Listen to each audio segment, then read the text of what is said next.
All right, so we're on air. 0 viewers. I'm not the first viewer. Yes, would this be a good time to resort to Kent Hovind's classic? The computer's not evolving by itself. That's right. You need a joke. He makes that joke at least 3 times per video when he's debating people. It's ridiculous. And it gets a laugh from his audience every time, so he'll never stop. I don't understand how people can find that funny. Even thinking back to when I was a creationist, that I would have just rolled my eyes at it. Yeah, but didn't you find when you went to church that there was like a whole level, like there's dad jokes, but then there's like pastor jokes, which are even worse than dad jokes.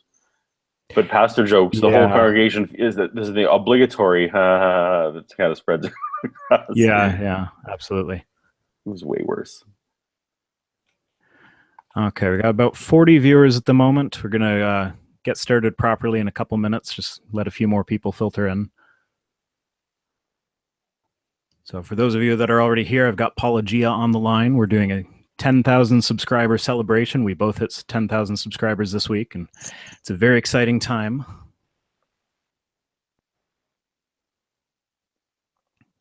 It's for fans of base 10 numbers. It's an exciting time.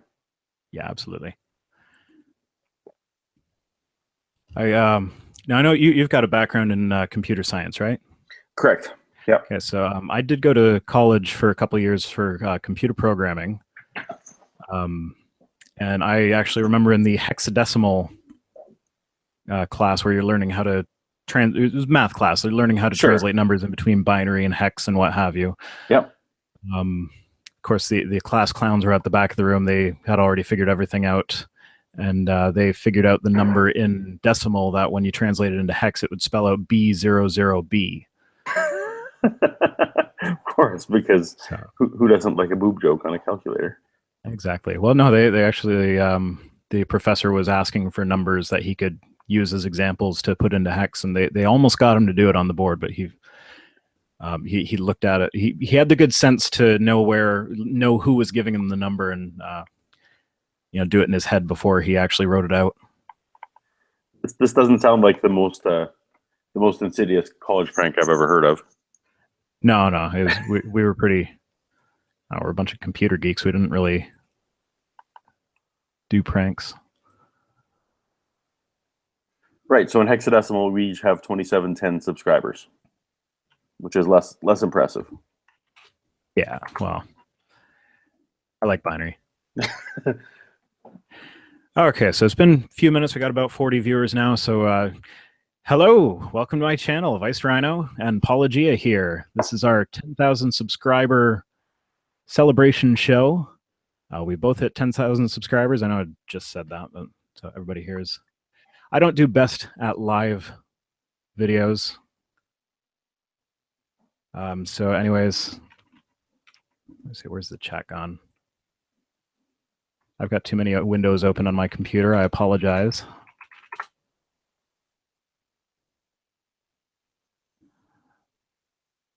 Okay, here we go.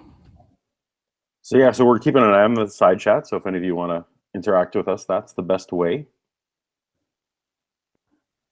I'm trying to keep an eye on the side chat, but I seem to have closed it. So if you give me just one moment.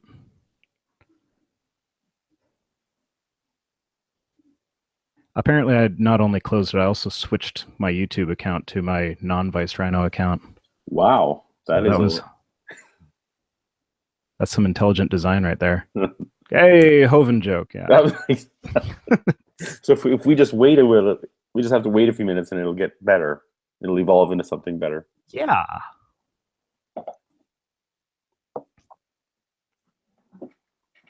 Was Kemp the apologist you came up against first? Was he your first exposure to all this?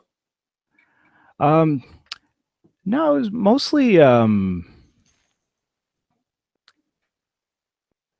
it was Answers in Genesis was my go-to. I actually had a website.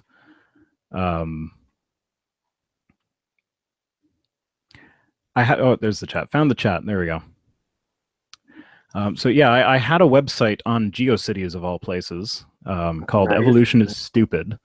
I'm sure I got the wording of that from Kent Hovind, but my main source for information was Answers in Genesis. Okay. And you just directly quoted them? I would paraphrase, but yeah. So, anyways, actually, the way I discovered your channel was a bunch of my subscribers kept on leaving messages in my videos saying, "You sound like Paulogia. Check out Paulogia. You'll really love his videos. Check out Paulogia." And eventually, like, I found since I've started making videos, I don't really have a lot of time for watching videos anymore. Right. So it took me a little while before I finally started watching your videos. And it was about 5 minutes into the first video of yours that I watched, you gave me a shout out on Twitter. Just randomly. So, yeah, just randomly. So that was a pretty interesting moment in my life. I see Beach Price asked if I'm Canadian as well. I am. I live in Niagara. I work in a restaurant in Niagara Falls, a Falls View restaurant. You can. My office view is the mighty Niagara Falls, so I don't even really care about that anymore. From the good side. Yes, of course, the good side. I don't know if you notice if there's one episode of Family Guy where they go to Niagara Falls, and I don't know how familiar you are with the falls, but being someone who works in tourism in the falls, I could see they were trying to keep it on the American side, but all of the attractions they did were Canadian attractions. Because pretty much the only thing they have in the States is the national park and the Maid of the Mist. Everything else is on the Canadian side. Yeah, but it's all like wax museums and gaudy stuff. I don't know how you deal with it. No, like the Whirlpool Aero car, and our boats for the Maid of the Mist are better. They're called the Hornblower now, though. They were bought out by the same company that does the tours of the Statue of Liberty. Ah, okay. But and I think it was our boats they used on The Office when they did the wedding out on the on the Niagara Falls. I don't know if you saw that. Could be. Yeah. Okay. Terrence Reeves asks, why use an avatar if you're unconcerned about being identified? Laziness, mostly. It takes effort to set up a camera and make sure the lighting's good and make sure that my kid's crap is not in the background, which there's a lot of it there. So it's mostly laziness. I'm not really concerned about it. I will do a face reveal eventually. I know, Paul, you did a face reveal when you went to the Ark. I did. When I went to the Creation Museum, I pretty much felt like I had to do a face reveal.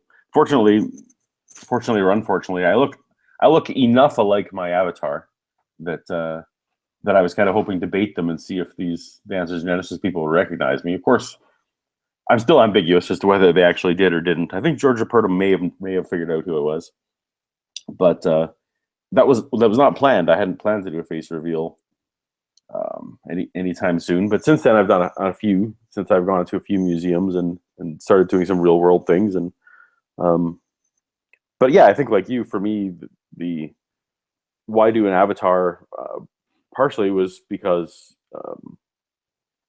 for style, I thought I could come up with something different than just the standard talking head, which was kind of go to. Although lots of us do avatars. A little bit for anonymity. My family, for those of you who know my background, my family's situation was still kind of sensitive when I started this. And then also my health situation was kind of up in the air when I started this. I think some of you guys know that I've been through various rounds with cancer, and sometimes I have hair and sometimes I don't. So it was one of those, let's try and solidify this and make sure I constantly look the same. But that's largely behind me for anyone who's concerned. I haven't had any recurrence in the time I've had the channel. So that's good to hear. All looking forward from here. So now I kind of look like my avatar again. But yeah, and it's easier to brand. And actually, one thing I've been meaning to ask someone, but since I got you here, I'll do that. How do you animate your mouth doing the talking? I don't do much in the way of animation, but what I do know about it, like with keyframes and everything, that just seems like it would be a hugely tedious thing to do over and over again. Do you just have like one clip where the mouth flaps in the same way and you just kind of try and time it, or? No. So I actually do something quite different. I do waveform math. So Okay, yeah. Adobe After Effects lets you convert waveforms into basically what you might see on an equalizer, for example. Okay. And you can map that math onto other objects. And so I figured out a way. I have several different drawing styles, but I found this particular drawing style mapped to being able to just acceptably have the mouth essentially really only go up and down, even though I have it give it some lateral movement. And when I can hit the peaks and the valleys in the math on that, it's close enough. You know, it's not as good as what Holy Kool-Aid does. So Holy Kool-Aid has actual mouth shapes, different mouth shapes that he iterates through. Yeah. So I went halfway through. So it's not completely lazy, but it's not completely a ton of work either. And then, of course, my characters blink, which I don't know why I made myself do that. That was something that was weird, but I like the blinking. Like it adds to it. It's a nice touch. So half the time I'm looking at it, so the blink rates and blink randomness is always a weird thing, and I pay far more attention to whether the blink consistency is level or not, which maybe I could get more videos out if I would ignore it. But I think we all make these videos for ourselves in a way.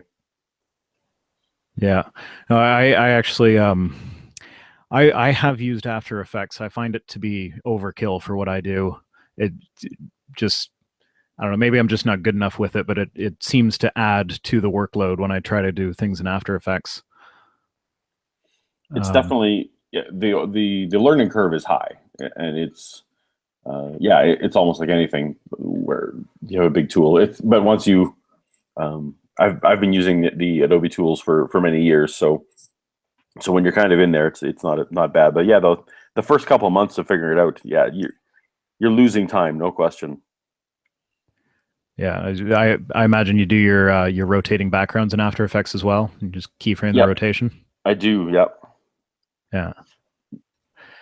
All right. Yeah, I dabbled with After Effects backgrounds. I was trying to do like infinite loops with different blur filters.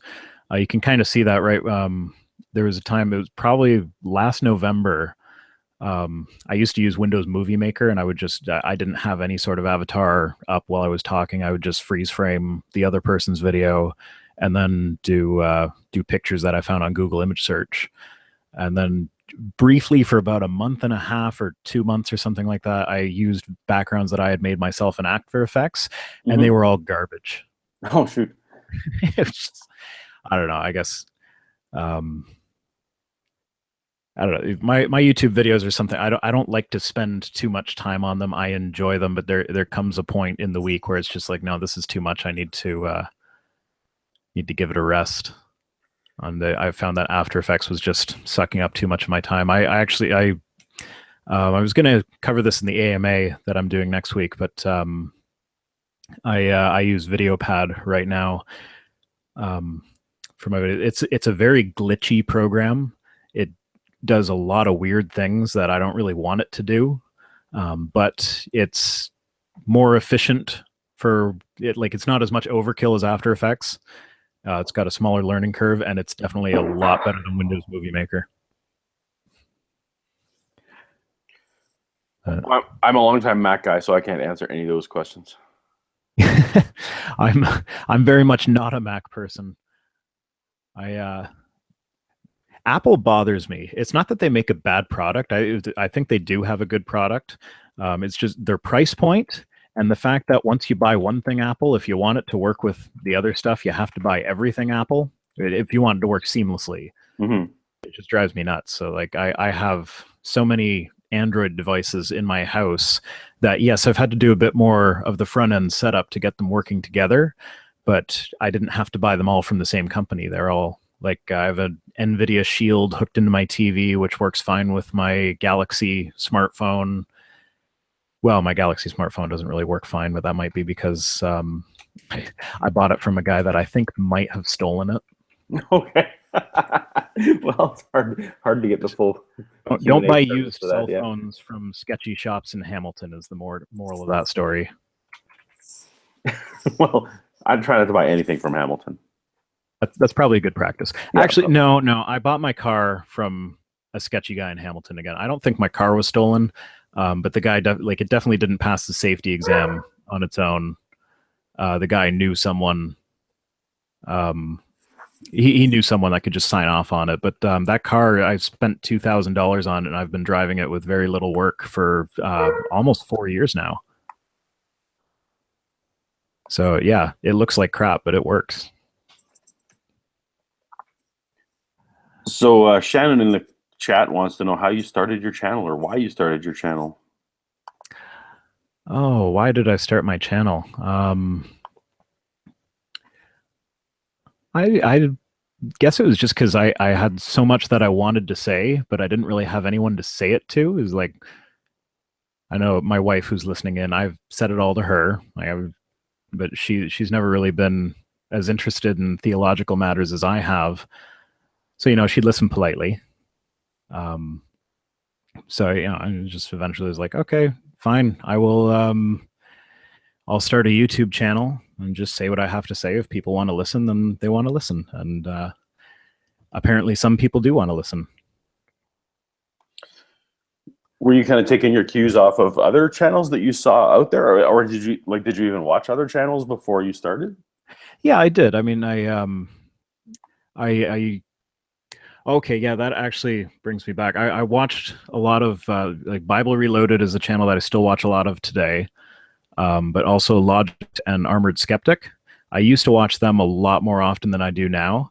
I think part of the reason I started my channel is because people like them kind of got away from religious topics and started getting into more social issues and politics, and that's fine. There's not a problem with that. I disagree with them on several aspects of the thing, but I also have some points of agreement with them. And if that's the direction they want to take their channels, that's fine. I don't have a problem with that. But I felt like I missed the atheist videos, the simple old, here's a bad religious claim, here's what's wrong with that bad religious claim. So yeah, it was kind of, I saw a void and I decided to try and fill it. And seems to have been a bunch of other people started around the same time as me. Like I think you started a bit later than me, so technically you were a bit faster than me to 10,000. Like Godless Cranium was, I don't know exactly when he started, but he was small at the same time as me. Oh my God, I'm blanking on them. I know Godless Engineer's around now. I just chatted with him a little while ago. He's interviewed me for his channel. I guess that's going up next Thursday. Cool. And yeah. I guess these guys like Heath and Professor Stick come to mind. Oh my God, how could I have forgotten them? Yes, Heath and Professor Stick. I'm glad Professor Stick does the flat Earth stuff. I've had people ask me for that, and I'm just like, no, I don't want to touch it. That stuff's gross. Professor Stick does that. Absolutely. So why do you think you have a dog in this fight? Is there something about young Earth creationism that specifically appeals to you, or you just like poking at this particular bear? I think it's because I wasted so much of my life believing this garbage. And I was like, if I can help people get out of it sooner, and it was like atheist YouTube videos were definitely a factor in helping me get out of it. So if I can pass that on to someone else, I'm more than happy to. So anyways, speaking of which, what got you to focus most of your attention on Creation Today and Answers News rather than other videos? Well, I think Answers News kind of came, it was weird. So if you've seen my first video, which is called Ken Ham Made Me an Atheist, Ken Ham's Answers books are what first shook my faith in belief. I had all this cognitive dissonance built up as a Christian because I kept hearing the authoritative pastors and teachers just keep telling me we have all the evidence, like, and just I believe you're telling me we have all the evidence, so that's good enough.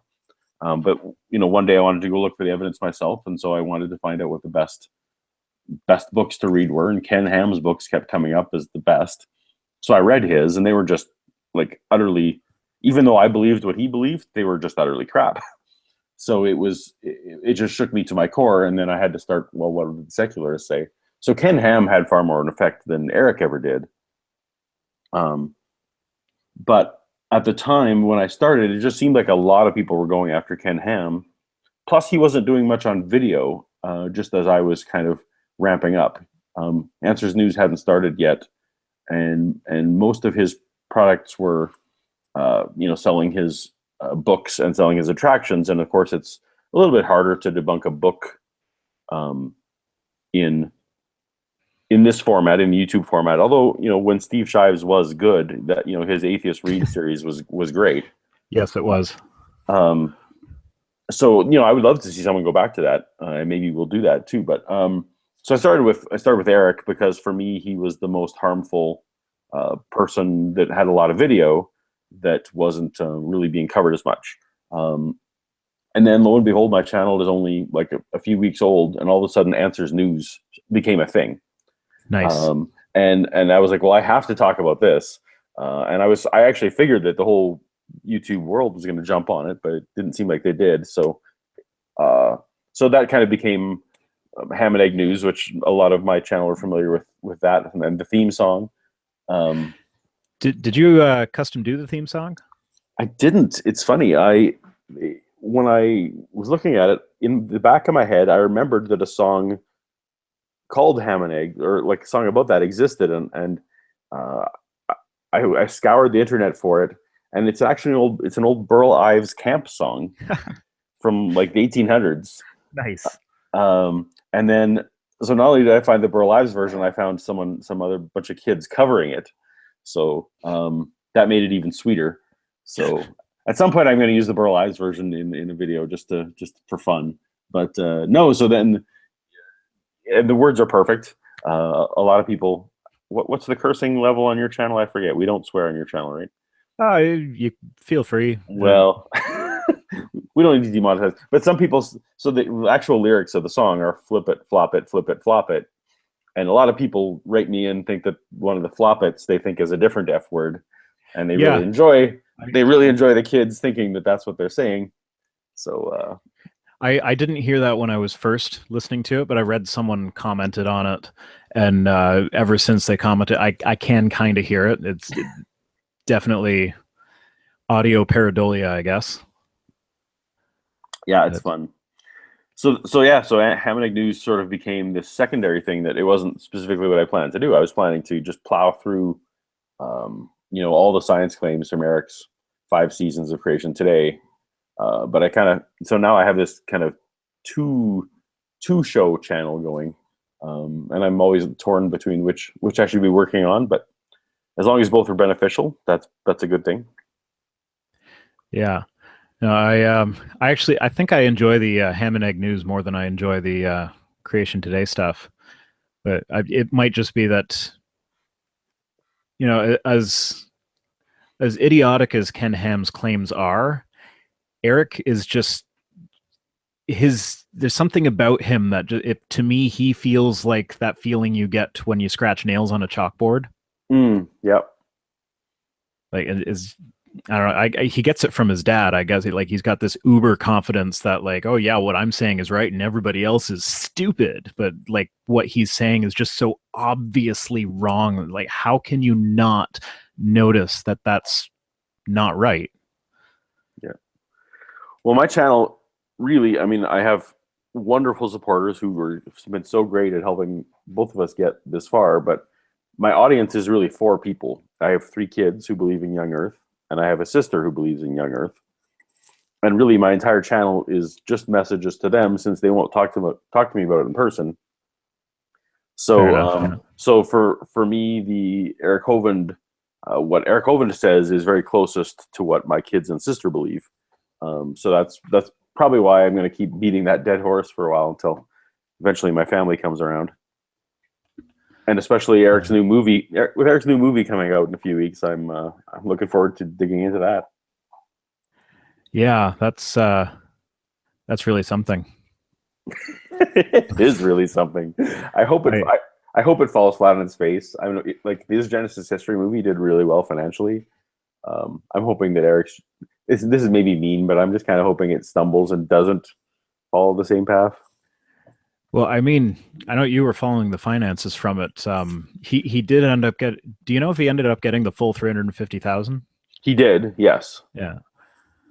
Yeah, he got the full 350, and then as soon as he got it, then of course he switched messages. You know, I've been kind of saying he's being disingenuous by not telling people it's a one night only. Well, as soon as the funding came through, then all of a sudden the message switches to the one night only, which is what your audience needs to know because you need to drive your audience in an urgent fashion.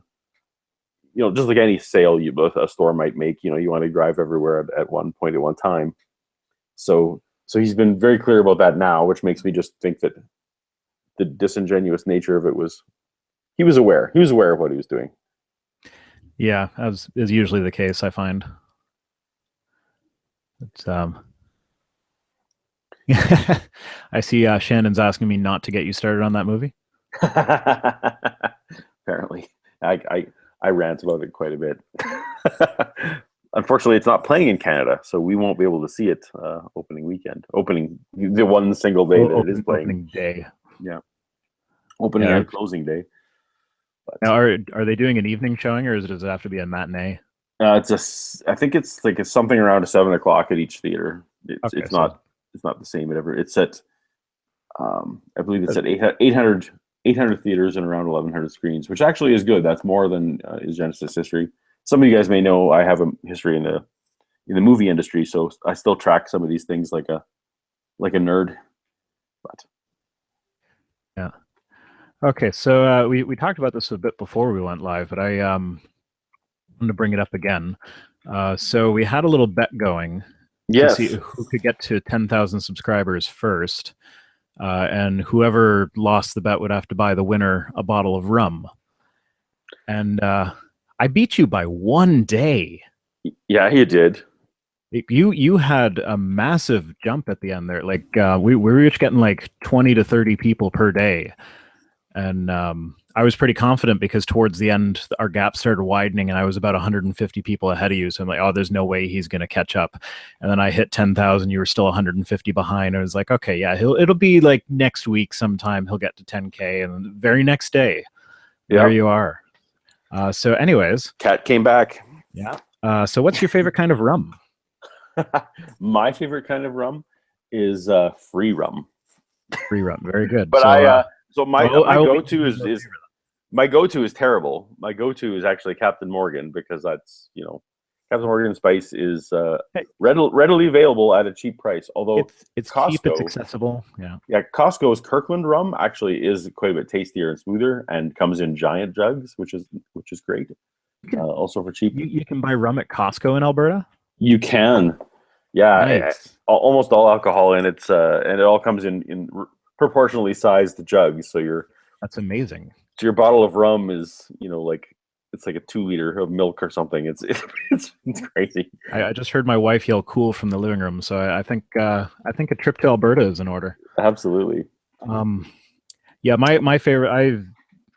I like to try new kinds of rum. I know you mentioned Florida Cana. Right. I might look into trying to find a bottle of that, but the one that I've liked the most so far is I don't know, people might laugh at this, but I like Lamb's Vanilla Spiced Rum. Okay, I have not tried that. It's very interesting. Vanilla gives it a nice little flavor. And again, I'm weird. I don't drink rum and Coke so much. I really like rum and ginger ale. Okay, I've tried that. I enjoy that. It eliminates the caffeine. The caffeine portion for when I'm late at night.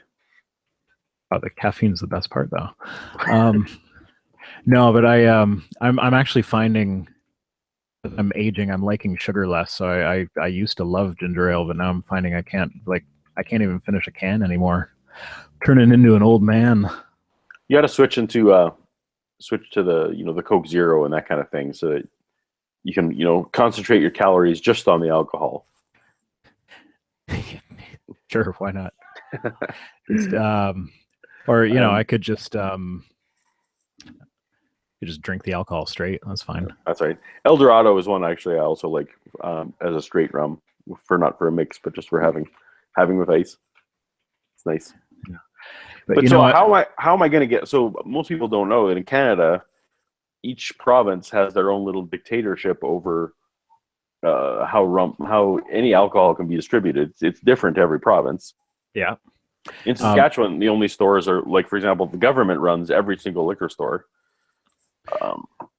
Yeah. So how am I going to get you rum? So my plan is I'm just going to somehow just send you money, I think, and you have to buy the rum yourself, which is a little lame. Yeah, that's probably the best bet, because it's actually, little known fact, we have prohibition era laws still kicking around in Canada. It is illegal to ship alcohol across provincial borders. I used to work at a winery that they had a wine club where you could have wine shipped to you every month, but you had to live in Ontario because we can't ship to Quebec. And this is one of those laws that nobody ever enforces, but you just can't really do it. Like, there are certain channels that you have to go through, because I know there are Niagara wines that are sold all across Canada, and we can get British Columbia wines.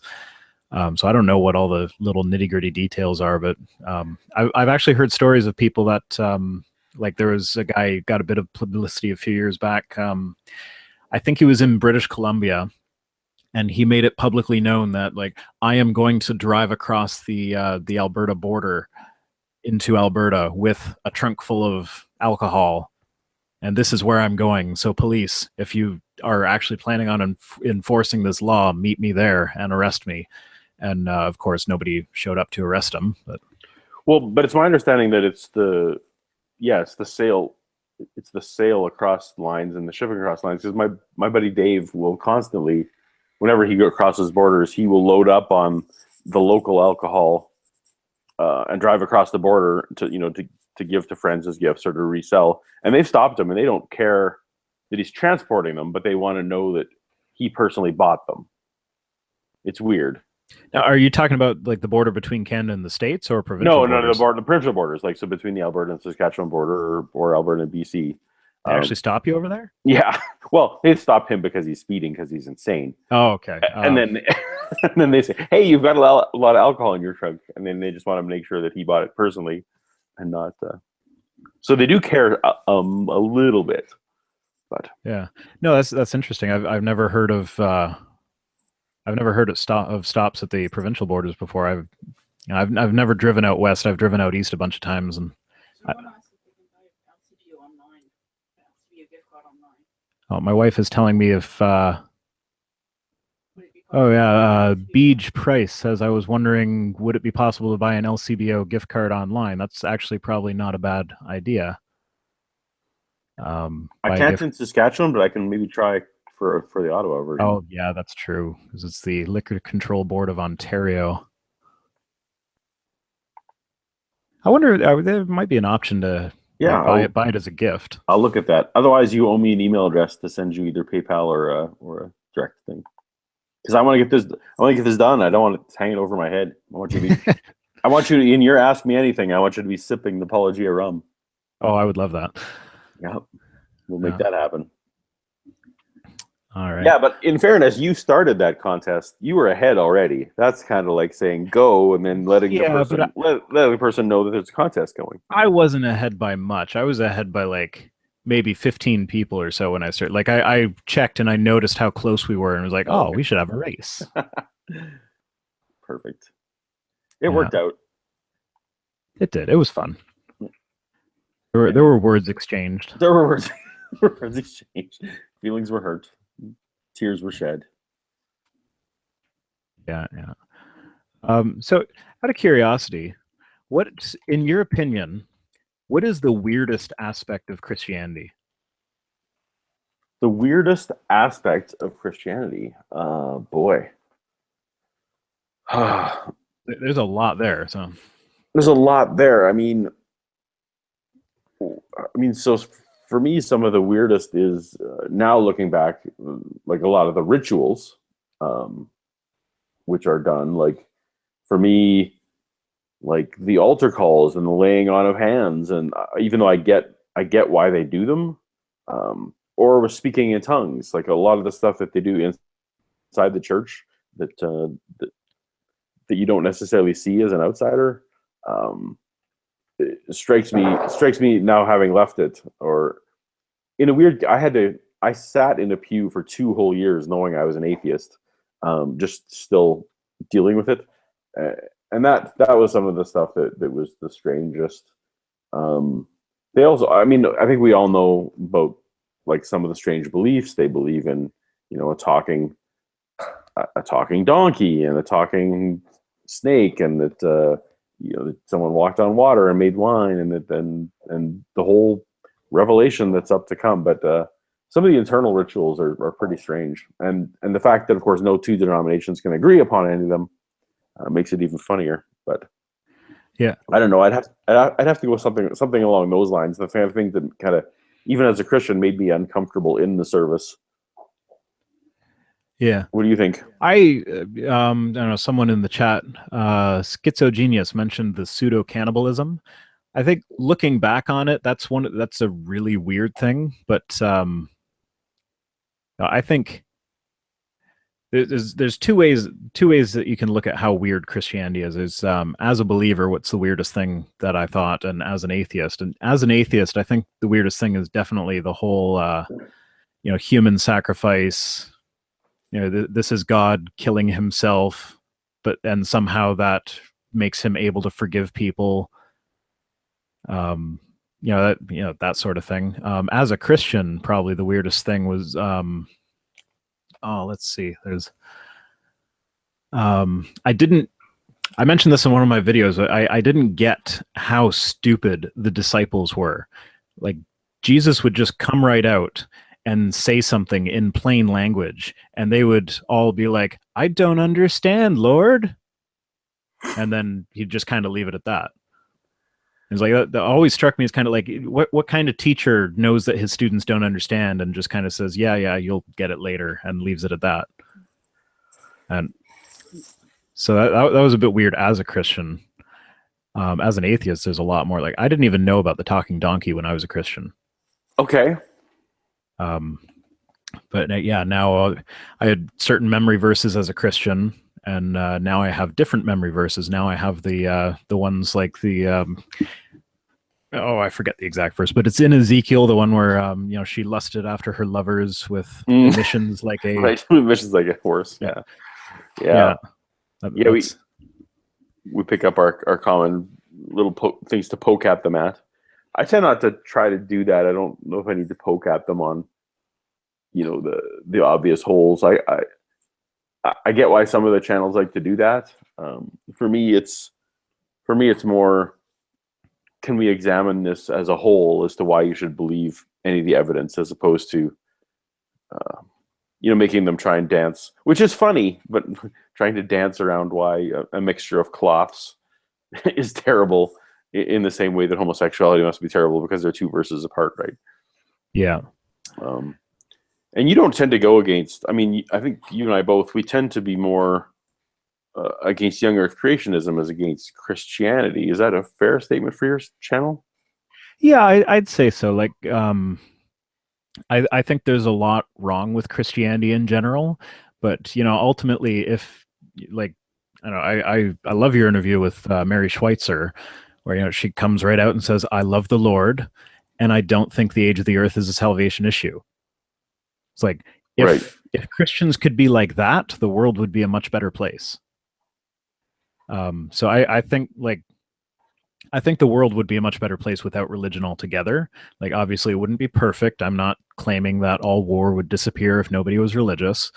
But I think creationism, young earth creationism, whether it be Christianity or Islam or Hinduism, I don't know if the Hindus subscribe to young earth, but it's definitely a form of creationism.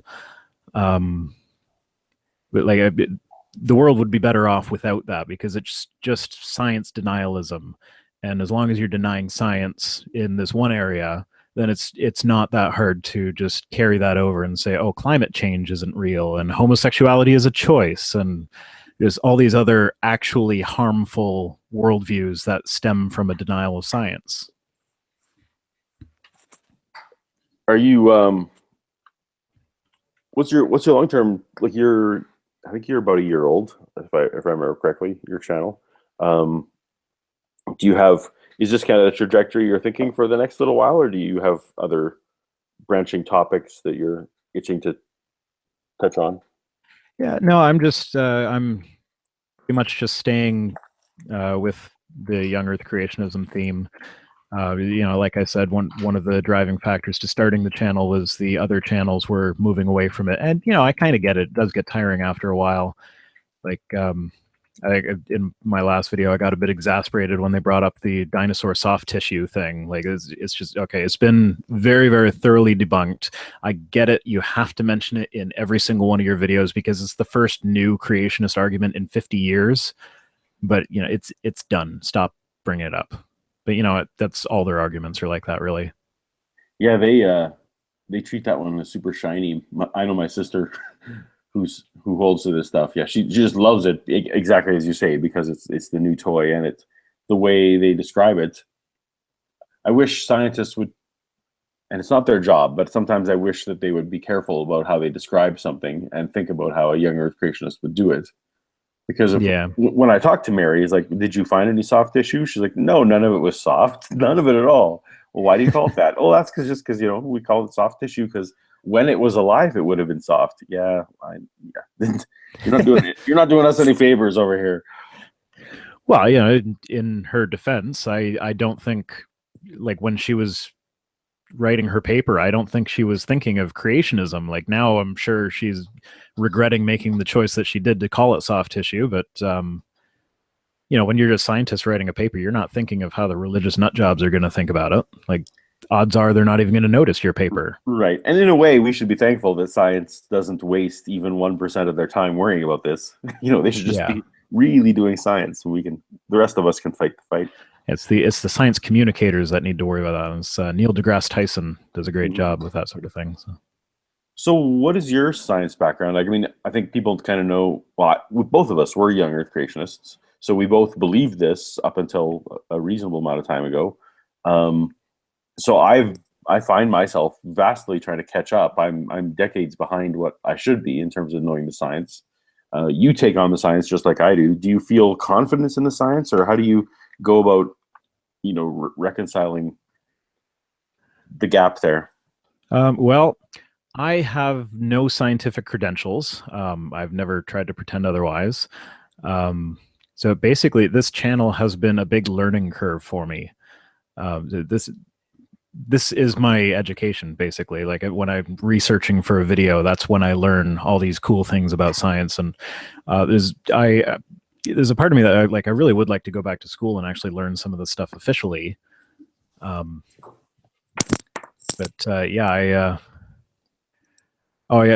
just brought up in the chat, sorry to get derailed a bit, but my first video was actually an anti-vaccination video. So I haven't always done just purely creationist stuff, and that was my very first video. Maybe I was mistaken as to my motives earlier, but it was a long time ago. So one of my big fears, like, I'm always, I'm typically, if not outright, I'm typically trying to say that these guys are lying. I think, partially for my specific audience. I want it to be obvious to the audience that the people who are espousing these things are either lying or didn't adequately do their work. I think you probably are a little softer on that. But have you? So therefore, I'm really paranoid about being buttoned up so that I'm not caught, in a lie or in a mistake. Have you had any videos of yours that you've had to, like, oh shoot, I was wrong on something X, Y, and Z? Nothing significant. I think probably the most significant thing was when I talked about cosmology in one of my earlier videos, probably my second video. I brought up at one point, it was Bible Flockbox doing his thing, and he mentioned how atheists believe that that the whole universe popped into existence from nothing. And at that point, I had gone off on my understanding of Lawrence Krauss's A Universe from Nothing book, where he's talking about how like a vacuum, like things are popping in and out of existence in a vacuum all the time. And I had misunderstood that to mean like, I thought he had meant that, that could be where the universe came from, as it was just a thing that popped into existence, like we know happens in a vacuum. Turns out I was wrong about that. He was talking about a vacuum, not an actual nothing. And so I haven't actually read the book. I've just heard summaries of it. It is a book that's on my to read list. But yeah, that's probably the most embarrassing gaffe that I made. But yeah, there's been, I actually rely very heavily on my audience. There's a lot of people with scientific backgrounds in my audience that as soon as I get something wrong, there will be a correction in the comments, and I'll either usually I'll pin their comment, or I will make a pinned comment with the correction in it.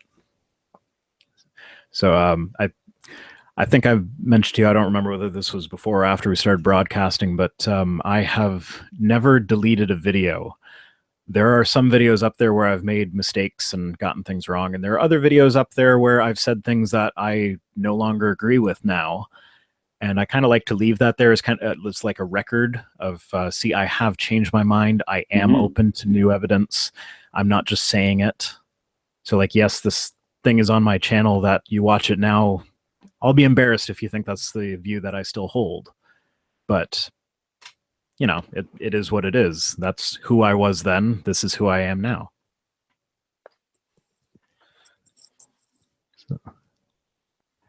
So anyways. Anyway, live chat, certainly, if you guys have questions for us, you should throw them in there too. We're kind of keeping half an eye on. Yeah, trying to poke into the live chat. I'll try not to get derailed again. So you're doing an Ask Me Anything, which I'm excited for, and I'm also doing an Ask Me Anything. I know one of the ones that comes up often for me is, which is unrelated in a way to what I've ever talked about on my channel, but so free will keeps to come up over and over again. It seems to be a bugaboo right now. A lot of people, do you believe in free will? So Vice Rhino, do you believe in free will? I'm not sure, actually. That's one of the things that I've said in a previous video that has gotten a lot of disagreement.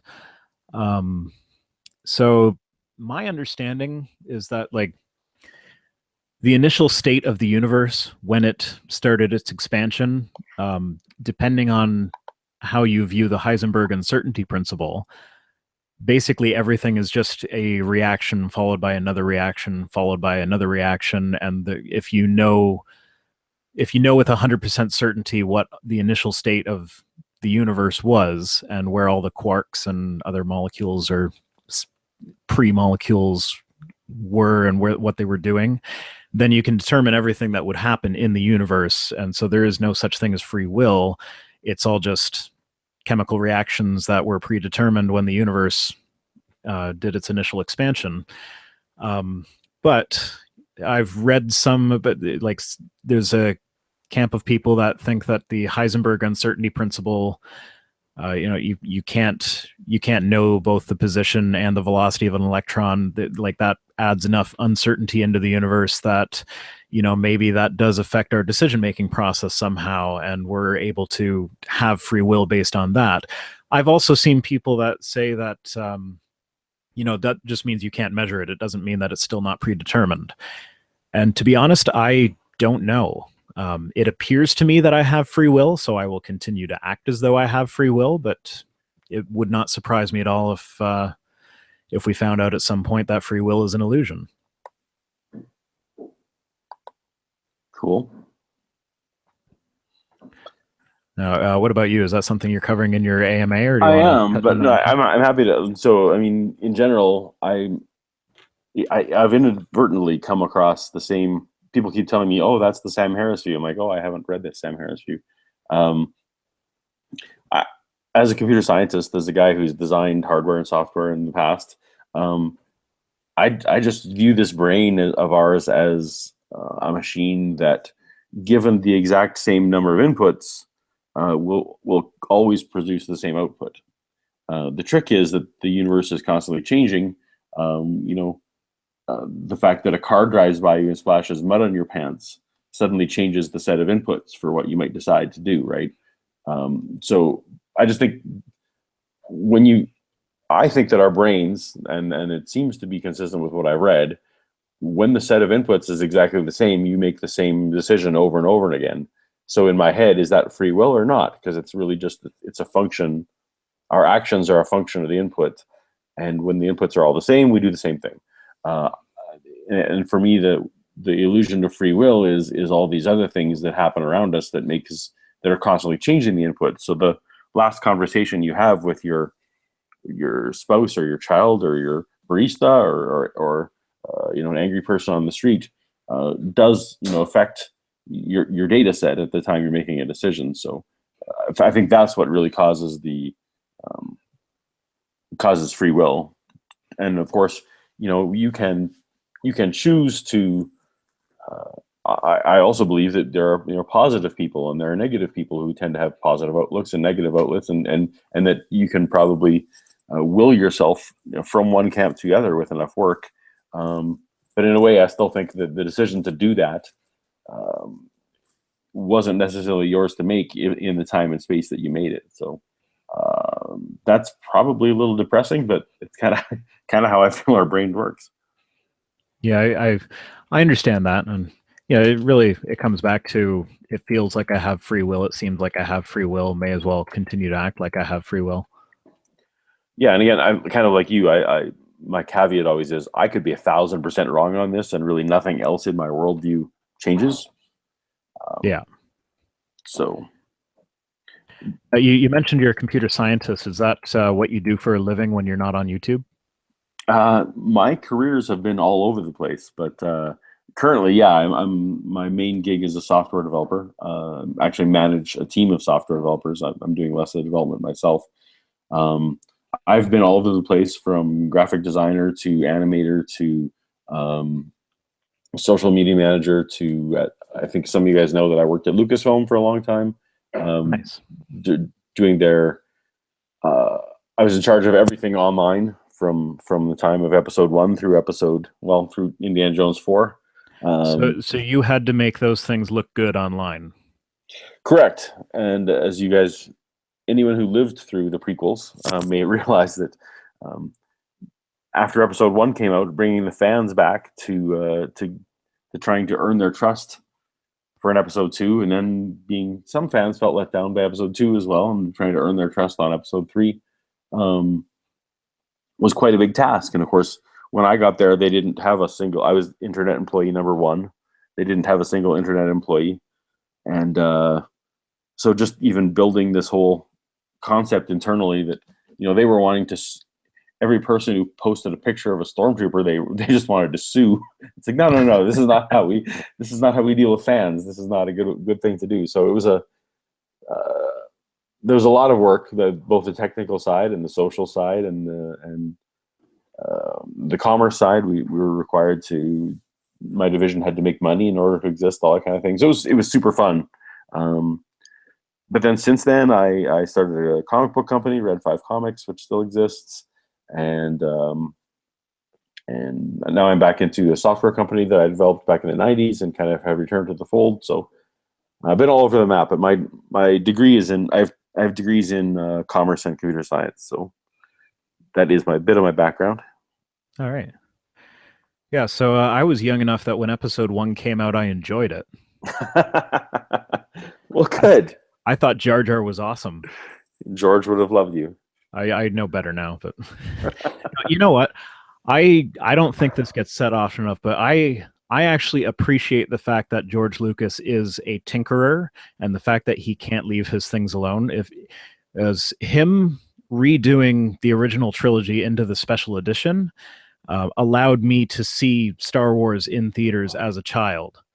So even if I don't like all the changes he made, Right. I got a childhood experience that I will remember forever. Right. So the January 1997 special edition re-releases were probably your main introduction to the films. Oh, yeah, I had them on VHS before that. I already knew the whole storyline and everything. But I got to see them in theaters, which was really cool. I actually the Cineplex in Niagara Falls used to be in this little tiny building that only had 3 screens, and at one point they were playing all 3 of the Star Wars movies on each of the screens. That was all they were playing. Nice. Yeah, that was a good summer. Or I was not summer. That was a January, February, March, I think, release, if I remember correctly. Yeah, and that kicked off my my hobbies for Star Wars, which turned into my career of Star Wars. That tends to be my life has gone. My hobbies tend to turn into careers, which is partially why I wonder if this Paulogia thing, it tends to be my favorite hobby right now. Wonder if that'll become my next career somehow. I wouldn't be against that, but we'll figure it out. Yeah, maybe. Maybe. So, do you have any trick or treaters in your neighborhood yesterday? I did have a lot of trick or treaters. We tend to have about 70 to 100 per night, which is I don't obviously some people get a lot more than that, but we tend to have that. But I was really anxious to do some recording for my channel, so so my girlfriend Shannon, she very much was pitching me, why don't you just put a big giant bowl of candy outside so that they won't ring your doorbell and constantly interrupt your recording. So I did that. I put all my candy out in a big giant bowl, and it seemed like there was around 100 people or so, but all the candy was gone. So that meant I had no leftovers. That was the teenager at the end of the night. That probably, but I don't necessarily need the candy calories either. That works out, so I got to do some recording for my next video. So I didn't scare the kids in the neighborhood. You may appreciate this. I live in Calgary, but I'm a big Edmonton Oilers fan. Okay. So one of my traditions is that I wear my Oilers gear to answer the door on Halloween night. That's one of my favorite things to do. So I missed out on that this year, but we dressed our kids up as Yondu and Gamora from Guardians of the Galaxy. Wow, very nice. And then the younger one was Poe Dameron from episode 7. Nice. And the first kids at our door, when we answered, our kids were still home. They hadn't gone trick or treating yet, but they had a Groot with them. Oh, cool! It was like, they're gonna recognize your costumes because everybody was looking at my son with his blue face and is he a Smurf? Oh, when was the last time you saw a Smurf with a red fin on his head? And but the Groot is the lowest common denominator on the Guardians of the Galaxy scale. They don't necessarily know everything. Yeah, well, everybody loves Groot. Everyone loves Groot, and I guess you can go everything from baby Groot to grown up Groot depending on how you're doing. Yeah, my kids actually, the first time they saw the first Guardians, they were confused as to why he changed to "We Are Groot" at the end.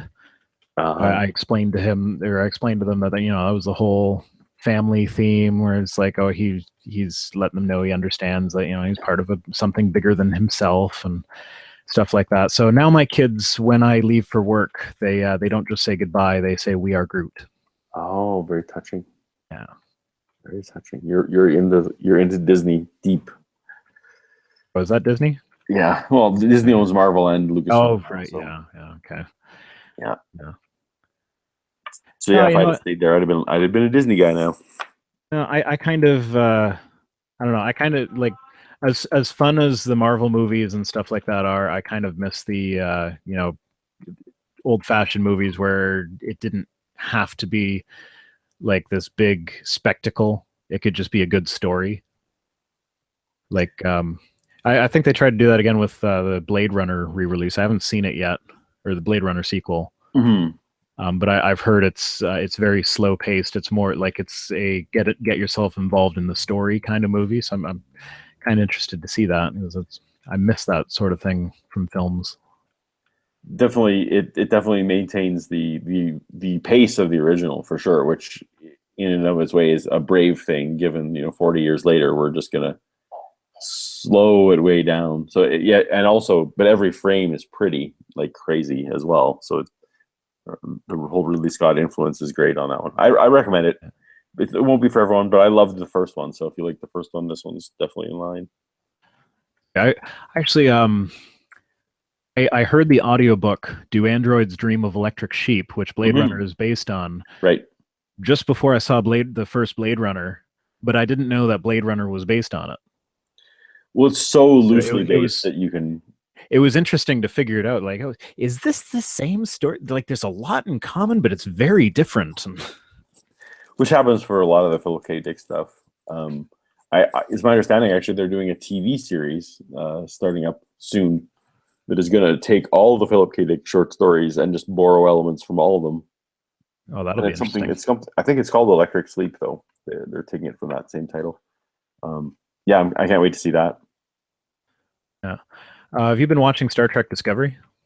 I have been watching Star Trek Discovery with limited success. It's taken a few tries to get through the first episode. I love Star Trek, but it's not grabbing me. It's not making me watch. It's not getting my attention. I don't know. Should I be going deeper? How far in are you? Just the first episode, yeah. Just one episode. The first 2 episodes are basically backstory. Okay. It sets up where she's going to be when they finally get to the Discovery. I'm enjoying it. It doesn't feel like Star Trek. I think if you can like maintain the disconnect, it's a good TV show for its own sake. But it definitely doesn't feel like Star Trek. Are you also watching The Orville? Yes, I am. Which do you prefer? I'm not sure because they're very different beasts. Like the Orville, I guess, is supposed to be Star Trek, but with real people that have flaws. But of course, it's Seth MacFarlane, so it goes a little bit further than just normal flaws. Like I think the last episode he had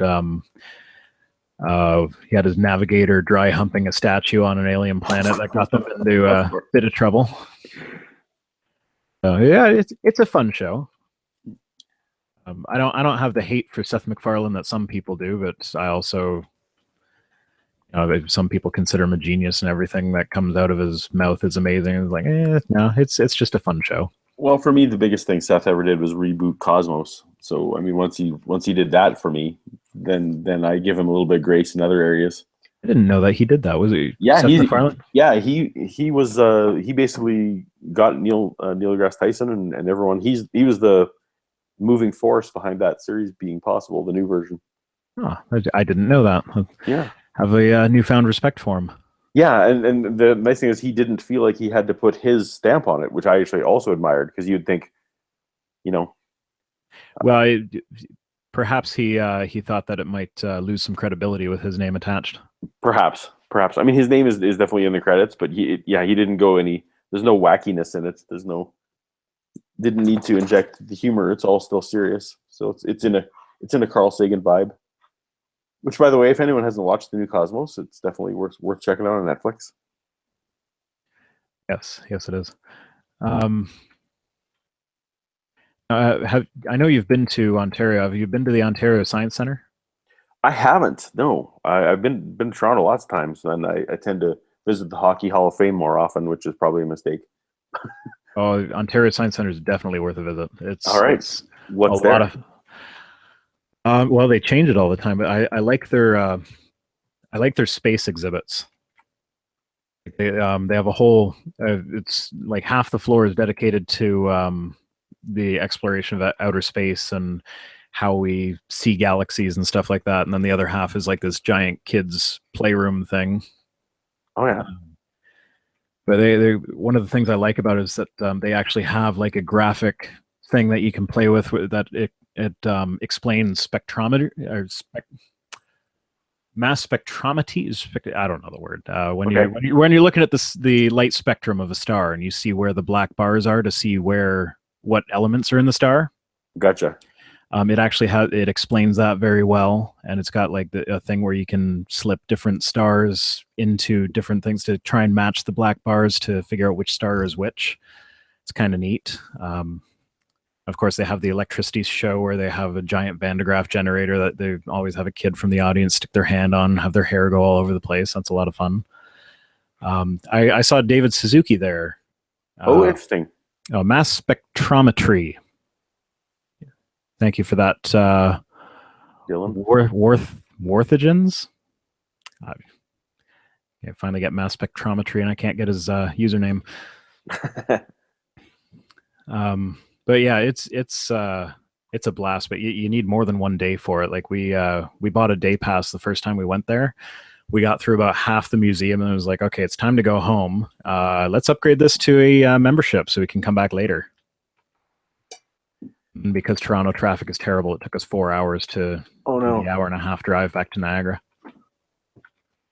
Well, it's interesting because I know I've been to a number of places like that when I was a theist, when I was still a young Earth creationist, and I've now been back to some of them, now with my more atheistic secular science hat on, and it's amazed how much I just missed, how much I just walked through as a zombie, I guess, when I didn't believe.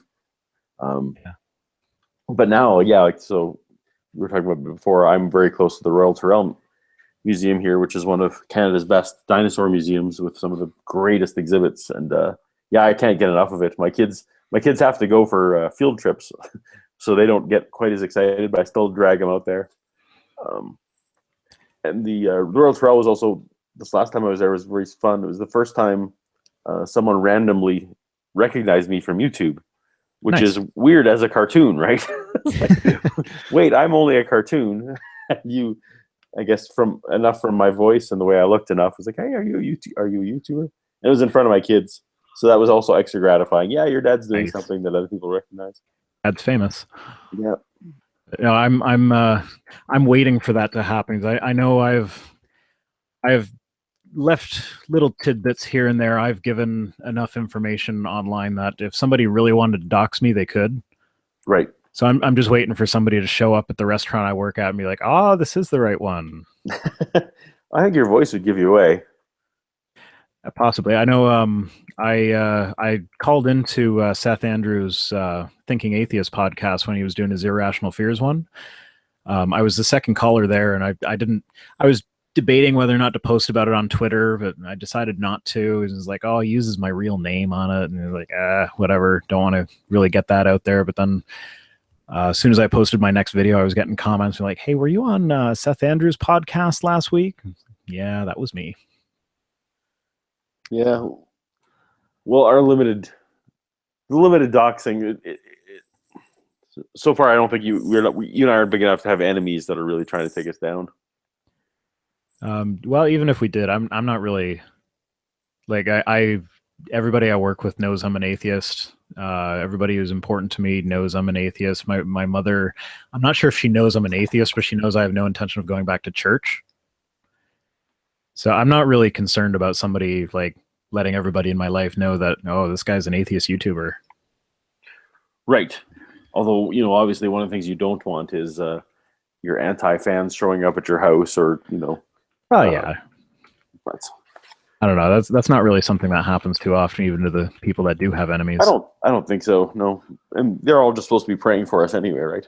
Yeah, exactly. Although I have this bad habit of never checking my YouTube messages.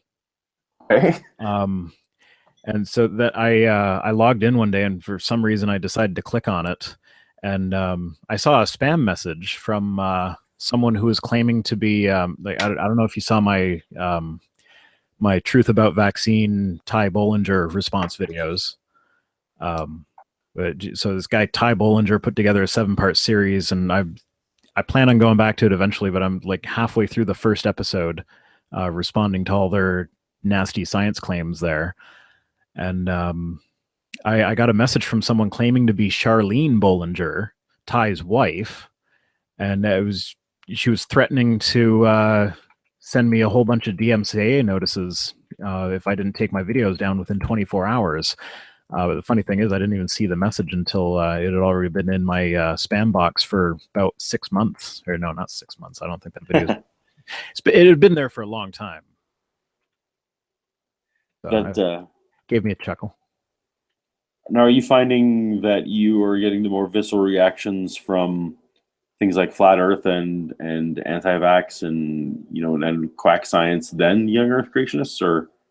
Yeah, so I haven't done anything with flat Earth, and I kind of want to avoid that. I think Professor Stick does an excellent job of that, and they just annoy me more than anything. But like anti-vaccination, like that's something that like that affects the health of children. I love kids. I don't want sick kids anywhere. Like if you can avoid your kid having the measles by getting them a little shot, why not? Like the measles could potentially kill them. So that's why I kind of got into the anti-vax videos. But yeah, so I definitely have gotten more of it. Like it's my anti-vax videos that have gotten me called a corporate shill more than my anti-creationism videos. Like I have people that believe I'm on the government payroll, and then my last Kent Hovind video where he went off the rails talking about how the Las Vegas shooting was a false flag operation.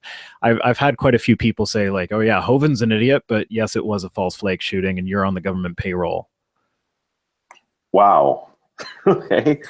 So it's like, well, you know what? I'm friends with someone that was actually there at the concert, so like. You know, you're not going to convince me that it was a false flag operation. Like you can say I'm on the government payroll if you want. There's really no way I can refute that. I mean, if the government wants to send me money for saying it's not a false flag, I'll take it. But and yet these are all people who think that the gospel accounts of eyewitnesses of Jesus are fully great. We should definitely take those as at their word. Yeah, that's one of the main arguments is that like, oh, there were, you know, why would those people die for a lie? It's like, well, there's not really any good evidence that they did die for a lie. Exactly. Yeah, they can just assert that.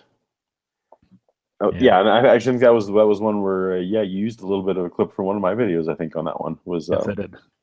Yeah, I had just watched your video on that before I started into my video. And I'm like, well, he did a great job of it already. Why do I have to repeat everything he said? It's just he did my work for me. But that's something a Christian would never do. They're not going through and investigating the 12 apostles. They're just they saw some pictures on a Catholic wall somewhere of martyrs. So obviously it happened. I find it interesting that like it's mostly the evangelical Protestants that are using the whole "they died for a lie" thing, or why would they die for a lie? But then what you brought up in your video is that most of the church tradition that we get that they died from were either Catholic or just not even from accepted sources. Right. It's like if you're not going to accept these Catholic sources because they're Catholic, or if you're not going to accept these sources that the Catholic Church won't accept either, why would you accept them for that one point? Why wouldn't you accept the whole thing? But I don't know. I haven't read any of the extra Gospels. Oh, there's some fun in there. At one point in my Christian walk, the whole Apocrypha fascinated me. In high school, and I read a bunch of that stuff. And it's funny how, looking back now, I laughed at how ridiculous and silly it was, but did not put two and two together that there were all kinds of silly stories being written about these guys. Like what made ours not silly? Like what made Matthew, Mark, Luke, John? Somehow, those were history, but the rest of them were silly. Yeah. Yeah, absolutely. And actually that's same thing. I've done a few videos on David Wood from Act 17 Apologetics. He is very good at dismantling Islam and explaining what's wrong with Islam and why you shouldn't accept the Quran as true. But if you apply the same arguments that he uses against Islam to Christianity, you come up with the same answers. But he's got this amazing cognitive dissonance where he can be completely smug about how accurate Christianity is. And he's actually a scary guy if you watch his conversion story. I don't know how true it is, but yeah, he's a scary guy. Yeah, some of those like I know Eric Hovind, for example, makes a big deal out of his. He actually sells a whole DVD set on how he came to Jesus at 21 after having been indoctrinated this all along. It's kind of like you can't sell your stuff as well if you don't have a really interesting testimony. so sometimes I feel like the testimonies are a little embellished, but well, I mean, David Wood really was in prison for I think 10 years. So some of it's at least partially true. Sure. Yeah. Yeah, he I don't know if he's actually telling the truth about everything that he says, then he's definitely a sociopath.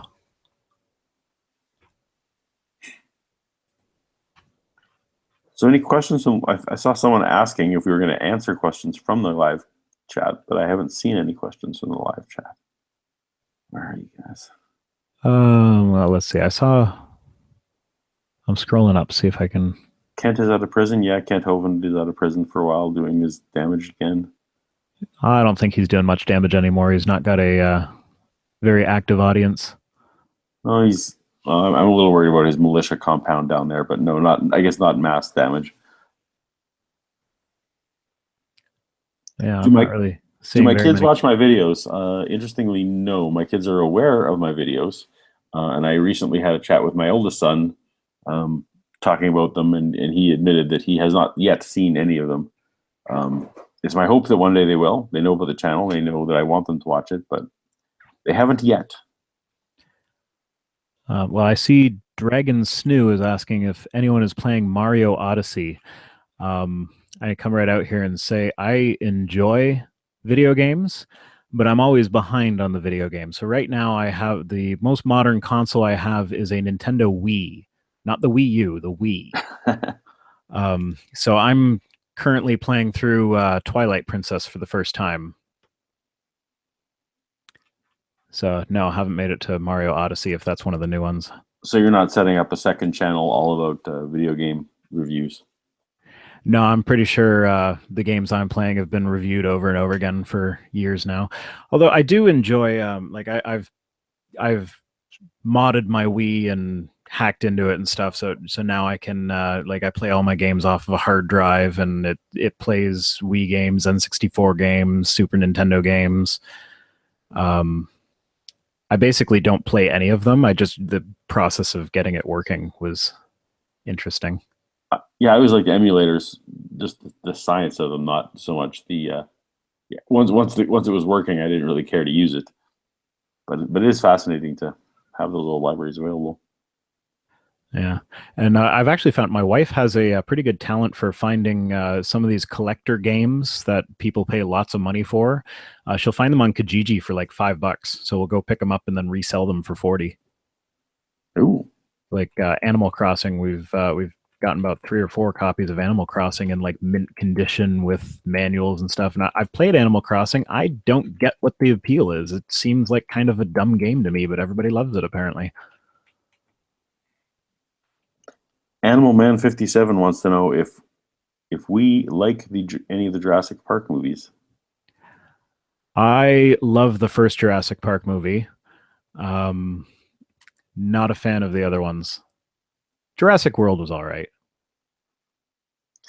That would be my answer too. Although I was at ILM for some of the later Jurassic Park films, so I feel bad because I know some of the guys who worked on the visual effects, but yeah, they were not good films. But Jurassic World, I think, is fun and has a. I'm excited for where they can take the world now, because they don't have to be in the thing of theme parks for all the sequels. It can now be, hey, let's take dinosaurs and make them military. I'm expecting the whole next military has nothing to do with the next movie has nothing to do with parks. It'll all be, using them in terrorist situations or something. So, kind of looking forward to that. I love dinosaurs in all forms. So. Oh, who doesn't? Okay, Lito Darula is asking, I'm an ex-Christian and a recent atheist as of the last 9 months. I kind of miss my church and worship, but I don't believe in heaven or hell. What do you think about me living a lie, though I'm living? That's an interesting question, because there are definitely social groups that you can go to that are not necessarily religious. I completely understand that. I know when my wife broke her ankle shortly after we had our first child, we actually got a lot of help from our church that we were going to at the time. Like, people were always showing up at our door with casseroles and stuff. And it's nice. I get the whole community thing. It really depends on your area. Like there are some atheist groups that do get together sometimes they'll do it on Sunday mornings just for the heck of it. So there are like atheist versions of, community centers and stuff like that around. But yeah, I don't, it really depends on the area. I know where I live, there's pretty much nothing. Well, I went to church for 2 whole years, basically being an atheist and still being there. And for me, every Sunday that went by, the disconnect of what I believed and what they were saying in the pulpit just ate at me. Although I could imagine a scenario where just to keep the family peace, it actually been my intention to keep the family peace. I was just going to keep going until my kids graduated. I was going to keep sitting there in the pew and stewing. So, depending on how much you enjoy it, and perhaps you're not as affected by the sermon as I was, if you can just enjoy the songs and tune out of the sermon and basically do what most Christians do, and that is cherry pick the good things and leave the bad things on the floor. I have no objection to that. I kind of wish that you wouldn't give them money, because a lot of that money goes towards causes that you probably would object to if you really knew where they were going. Yeah, I actually felt the same way when I was an atheist going to church for probably at least 1 year, maybe a little bit longer. But I think the thing that kind of galvanized me to actually stop going to church was that they're teaching this to my children. Like it's okay if I'm sitting here as an adult listening to the sermon and saying, no, I don't agree with that. No, I don't agree with that. But my kids are over there in Sunday school learning that all this is true. So that's kind of what got me to, speak up and be like, I kind of would like to stop going to church. But I totally get the wanting to continue on. So yeah, I mean, if you don't have kids on the line, then I don't see a problem with it. The church people are usually really nice people. So I didn't really actually enjoy the Sunday morning part of it at all. In fact, it's one of my mainstays now, that if I ever have the chance, I sleep in a little longer than I have to on Sundays, just to kind of stick it to them to my whole life. But certainly, if there are other secular groups out there to find community, there's things like CFI and Skeptics in the Pub and other secular groups around that they don't meet Sunday mornings, but there are social groups. I basically had to rebuild my entire social structure from people zero. I lost almost everyone, but it can be done. And in fact, the thing I found about the secular friends that I found is that they tend to be much more straightforward and much more honest, and they're good people because that's just who they are, and not because they feel like they have to give me a smile because God says so. So definitely look up secular groups in your area if you're struggling. Yeah. Okay. Do we have any other questions? I haven't seen any. We talked about free will already, Eric, a little bit. You can go back to that one. I talked about, did we talk about your animation style before we went live? I don't remember. Do you want me to chat a bit about what I do with my animation? Guys in the chat, did we discuss Paul's animation? My wife says that was before we went live. Oh, okay. So she's probably right. Okay, so so I've I've always been kind of curious how people do the animation with the lips moving and stuff like that, because from my experience with animation, that it seems like it'd be a very tedious process keyframing all that up. So if you could go over how you do that. Sure. Well, and I, having come from some traditional animation background in my past, definitely keyframing was kind of what I thought I was going to have to do. But I did come across in After Effects, some of the ability to turn waveforms. Oh no! Sorry, we did talk about it. Yeah, there's people commenting. Yeah, my wife came in and they're like, no. She did it already. Good. Okay. Well, go find Go find some tutorials on that. It's kind of fun. All right. So yeah, I'm seeing a lot of people wanting to know what the meaning behind my name is. Um, it's a secret. Yeah, I think he's gonna save that one. Yeah, I'm planning on doing it's something that I think could be figured out. So I'm thinking if eventually down the road start up a t-shirt store, first person to figure out what my name means can get a free t-shirt or something. Opinions of furries. Yeah, whatever floats your boat. I'm not really into furries, but if that's your thing, go for it. I'm not into furries, but I'm super freaked out whenever it does those animal-y things on Snapchat. That actually bothers me quite a bit. I don't know why. Oh, like the puppy face or whatever? Yeah, puppy face. I can't deal with that. I don't have Snapchat. I keep installing it and then using it for like a week and then going, yeah. Do you have a daughter? I do, but she's only 8. She doesn't have her own phone yet, so yeah, that's the main reason I'm on any of these platforms, is just to keep an eye on what my kids are doing. Yeah, well, I guess being a tech person, it kind of gives you the advantage with knowing which apps you can install to snoop and stuff. It's true. Yeah, absolutely. No, it is not linked to Riversong. I use Riversong. I'm a Doctor Who fan, obviously, and I just the first video I was like, oh, it's like I didn't have an avatar at the time to use. I was just doing a freeze frame of the other person's video, and so I really didn't know how to open my videos. And like, well, what if I say hello and throw up a picture of Riversong, who always her opening line is always "Hello, sweetie." So that's kind of the origin of the whole Riversong thing. It's been in every video since, and I've only had one person that I noticed that told me to cut it out and that they don't like it. It's getting old. So everybody else seems to enjoy it, or at least not be bothered by it.